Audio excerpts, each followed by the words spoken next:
बिस्मिल्लाहिर्रहमानिर्रहीम अस्सलाम वालेकुम। आज की क्लास में हम सी प्लस प्लस फंक्शन के बारे में देखेंगे कि हमारे पास फंक्शन क्या होते हैं और इन्हें क्यों यूज़ किया जाता है।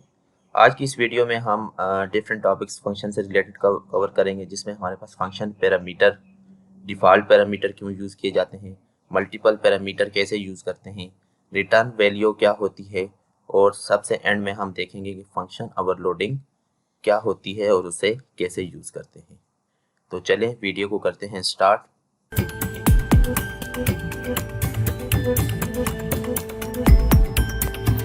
सबसे पहले हम देख लेते हैं फंक्शन हमारे पास क्या होता है।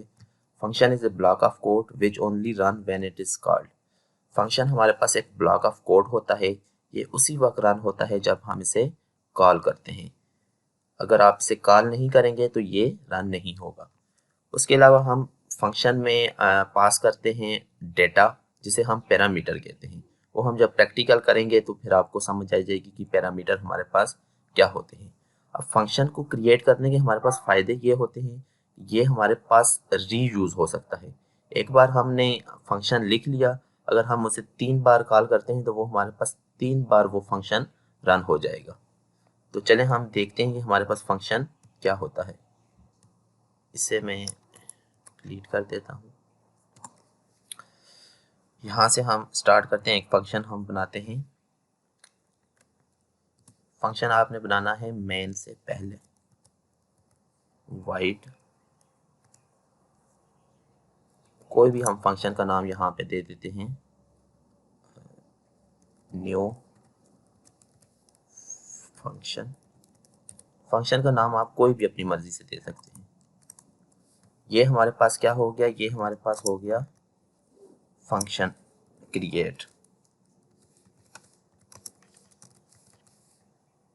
और यहाँ पे क्या है, फंक्शन की बॉडी होगी, जो भी आप इसमें ब्लॉक ऑफ कोड लिखना चाहते हैं।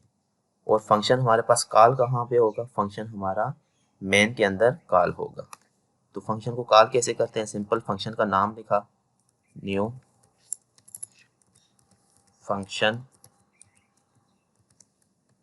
ये हमारे पास फंक्शन कॉल हो गया। अगर हम इसे रन करें, फंक्शन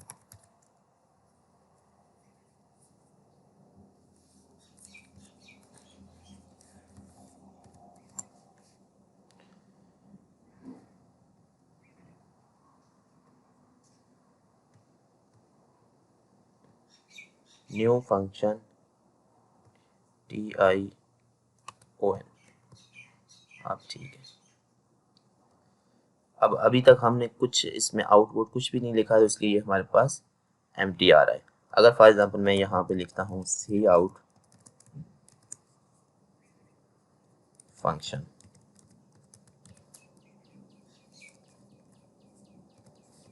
तो अब हमारे पास माय फंक्शन लिखा आ गया। अब ये रन ऐसे होता है कि सबसे, क्योंकि हमारा प्रोग्राम मेन से रन होता है, जैसे ही मेन में आएगा यहाँ से रन होगा, ये देखेगा कि यहाँ पे कोई फंक्शन कॉल हो रहा है। ये हमारे पास क्या होता है, फंक्शन कॉल, फंक्शन कॉल। तो यहाँ पे फंक्शन कॉल होगा, ये देखेगा कि इस जो प्रोग्राम है इसमें ये फंक्शन कौन सी जगह पे है, तो ये ऊपर जाके देखेगा न्यू फंक्शन ये है। तो इसके अंदर जो चीज़ भी हम लिखेंगे वो हमारे पास यहाँ पे कॉल हो जाएगी। सबसे पहले हम फंक्शन डिक्लेयर करते हैं, क्रिएट करते हैं, और उसके बाद फंक्शन कॉल करते हैं। यहाँ तक आपको समझ आ गई होगी। अब हम देखते हैं कि फंक्शन पैरामीटर हमारे पास क्या होते हैं। पैरामीटर हमारे पास, उससे हम कोई डेटा देते हैं। फॉर एग्जांपल यहाँ पे मैं लिखता हूँ, नेम लिख लेता हूँ, स्ट्रिंग नेम। अब हमने इस फंक्शन को एक पैरामीटर दे दिया, एक डेटा दे दिया। अगर हम अब इसे रन करेंगे तो ये हमारे पास क्या कहेगा, एरर आ रहा है। अब यहाँ पे क्या कह रहा है एरर में, to free few argument to function void new function std string. ये कह रहा है कि इसके अंदर कोई आर्गूमेंट आपने दिया हुआ है, लेकिन नीचे फंक्शन में आपने कोई, जब आपने कॉल किया तो कोई आर्गूमेंट नहीं दिया। तो ये हमारे पास स्ट्रिंग वैल्यू है, स्ट्रिंग, और हमने आर्गूमेंट जो नीचे हमने देना है ये भी हमने स्ट्रिंग में देना है। फॉर एग्जांपल यहाँ पे मैं कोई नेम दे देता हूँ,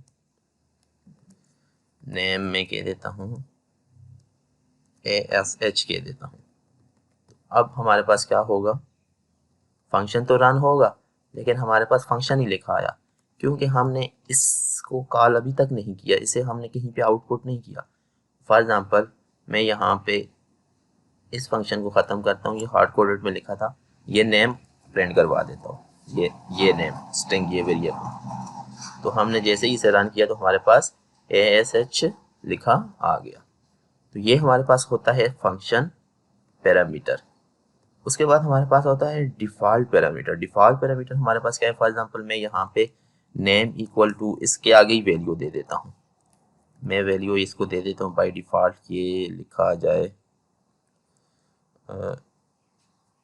नबील लिखा आ जाए। अब इसमें हमारे पास क्या होगा, जब भी हम फंक्शन को कॉल करेंगे, फॉर एग्जांपल अभी कॉल करके ASH लिखाया है क्योंकि हमने इसे वैल्यू नीचे दी है।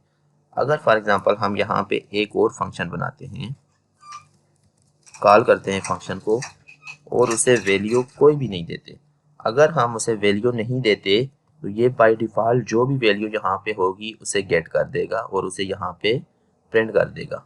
इसके आगे हम एंड लाइन लगाते हैं ताकि नीचे वाली लाइन में आ जाए। ये देखें, फर्स्ट फंक्शन में हमने उसे वैल्यू दी तो उसने वो वैल्यू प्रिंट कर दी, और अगर हम दूसरे फंक्शन में हमने क्या किया, कोई वैल्यू हमने इसे नहीं दी तो क्या हुआ, डिफ़ॉल्ट वैल्यू प्रिंट कर दी। तो ये हमारे पास एक डिफ़ॉल्ट वैल्यू का बेनिफिट है कि अगर आप फॉर एग्जांपल फंक्शन में वैल्यू नहीं देते, कॉल करते वक्त कोई आर्गूमेंट नहीं देते, तो जो भी डिफ़ॉल्ट वैल्यू होगी वो हमारे पास यहाँ पे शो हो जाएगी।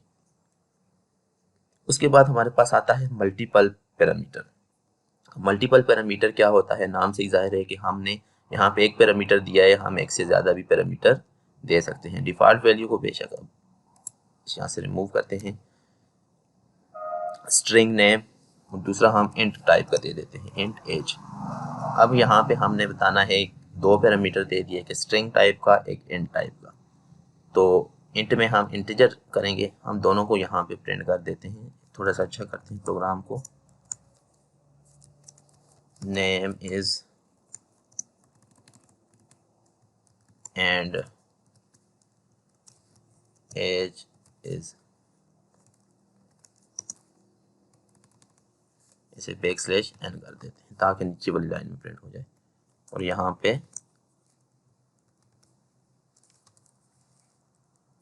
एज दे देते हैं, ये एज हमने यहाँ पे दे दी।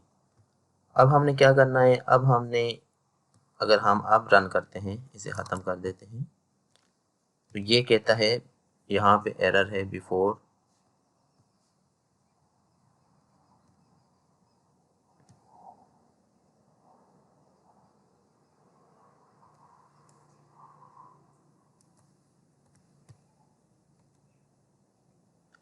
अब हमारे पास ये कहता है कि आपने क्या किया है, यहाँ पे इंट का भी एक आर्गूमेंट है लेकिन आपने यहाँ पे सिर्फ एक आर्गूमेंट दिया हुआ है। तो इसमें को हमने क्या करना है, अगर एज हमने देनी है, अब फर्स्ट आर्गूमेंट स्ट्रिंग था इसलिए हमने स्ट्रिंग में दिया, नेम में यहाँ पे नबील कर देता हूँ और एज में यहाँ पे कोई भी 25 कर देता हूँ। तो अब हम देखते हैं हमारे पास क्या होता है, नेम नबील एज 25। और इसी को अगर हम डिफ़ॉल्ट वैल्यू रखना चाहें तो इसको भी हम डिफ़ॉल्ट रख सकते हैं, नेम नबील एज 20। और अगर हम अब फंक्शन को कॉल करें यहाँ पे, अगर यहाँ पे हम पैरामीटर नहीं देते तो फिर भी हमारे पास ऊपर वाले बाय डिफ़ॉल्ट वैल्यू प्रिंट हो सकती है। इस तरह आप 3, 4, 5 मल्टीपल पैरामीटर यहाँ से दे सकते हैं। उसके बाद हमारे पास आता है रिटर्न वैल्यू। अब रिटर्न वैल्यू क्या होती है, जैसे हमने यहाँ पे ये बना हुआ है इंट मेन का, तो हमने नीचे रिटर्न 0 करते हैं। तो इसी तरह हमने जो फंक्शन बनाना है, वाइड में कोई रिटर्न नहीं होता। अब हम एक फंक्शन बनाते हैं रिटर्न वैल्यू का। तो अब हम देखते हैं कि हमारे पास क्या होगा। हम यहाँ पे बना देते हैं इंट का। अब इंट है तो हमने कोई इंटीजर ही रिटर्न करना होगा। फॉर एग्जांपल हम दो वैल्यू को ऐड करना चाहते हैं, तो हम यहाँ पे ले लेते हैं इंट x इंट y। तो हम यहाँ पे रिटर्न कर देते हैं रिटर्न x प्लस y। अब हमने यहाँ पे दो पैरामीटर लिए हैं, तो हमें यहाँ पे भी दो पैरामीटर देने पड़ेंगे। फॉर एग्जांपल मैं यहाँ पे देता हूँ 2 and 3। अभी हमारे पास यहाँ पे कुछ भी नहीं आया जब तक हम इसे प्रिंट नहीं करेंगे। फॉर एग्जांपल अब मैं इसे प्रिंट करना चाहता हूँ, तो सिंपल इसी को सी आउट कर लेते हैं, फंक्शन को ही सी आउट।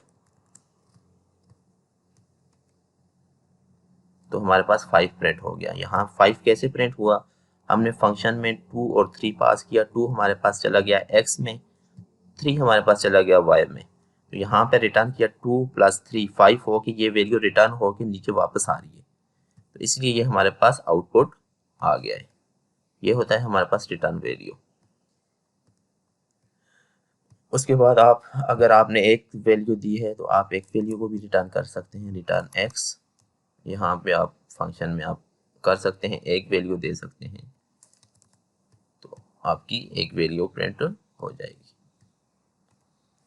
यहाँ पे आप x + 20 कर दें तो हमारे पास फिर भी 22 प्रिंट हो जाएगा, क्योंकि ये रिटर्न x के साथ साथ 20+ होकर रिटर्न हो रहा है। उम्मीद है आपको इसकी समझ आ गई होगी। अब हम देखते हैं फंक्शन ओवरलोडिंग। अब फंक्शन ओवरलोडिंग हमारे पास क्या होता है, इसका कंसेप्ट ऐसे है कि इसमें हमारे पास जो फंक्शन का नाम होता है वो सेम होता है, जबकि पैरामीटर हमारे पास डिफरेंट होते हैं। वो कैसे, फॉर एग्जांपल हमारे पास दो फंक्शन है, ये हमारे पास फंक्शन है, हम इसे फंक्शन को कह देते हैं, इसका नाम रखते हैं सम का फंक्शन है। इसमें हम वैल्यू दे देते हैं इंट x इंट y, ठीक है, और इसे हम कह देते हैं x + 5। ये हमारे पास एक फंक्शन है। या हम इसे वाइड भी कर सकते हैं, रिटर्न ना करना चाहें तो हम वाइड कर देते हैं। ये हमने एक फंक्शन बना लिया। अब मैं सेम एक और फंक्शन बनाऊंगा वाइड इसी नाम के साथ, लेकिन इसके अंदर जो पैरामीटर होंगे वो डिफरेंट होंगे। मैं डबल ले लेता हूँ। डबल भी हमारे पास डेटा टाइप होती है, डबल y। अब फंक्शन ओवरलोडिंग की डिफिनेशन आपको समझ आ गई होगी कि फंक्शन के नाम जो हैं वो सेम हैं, जबकि पैरामीटर हमारे पास डिफरेंट होते हैं। तो हम सिंपल यहाँ पे सी आउट कर देते हैं, सी आउट x प्लस y कर दिया, और इसे भी हमने सी आउट x प्लस y कर दिया। एंड लाइन यहाँ पे लगाते हैं ताकि लाइन ब्रेक हो जाए। अब हम यहाँ पे क्या करेंगे, फर्स्ट पैरामीटर में हमारे पास, फर्स्ट फंक्शन में हमारे पास दो आर्गुमेंट हमने देने हैं, x और y को हम कह देते हैं 2 and 3। अब इसे कैसे पता चलेगा कि ये हमने इसके लिए वैल्यू दी है या इसके लिए, नाम तो दोनों सेम है। यहाँ पे सम कर देते हैं फंक्शन का नाम। अब हम अगर रन करते हैं तो हमारे पास 5 आ गया। और अगर हम यहाँ पे एक और फंक्शन बनाते हैं जिसे वैल्यू हम देते हैं, डबल में वैल्यू जो हमारे पास होती है वो फ्लोट पॉइंट में होती है, तो हम 2.3 एंड 3.5 कर देते हैं। तो अब हम देखते हैं क्या होता है।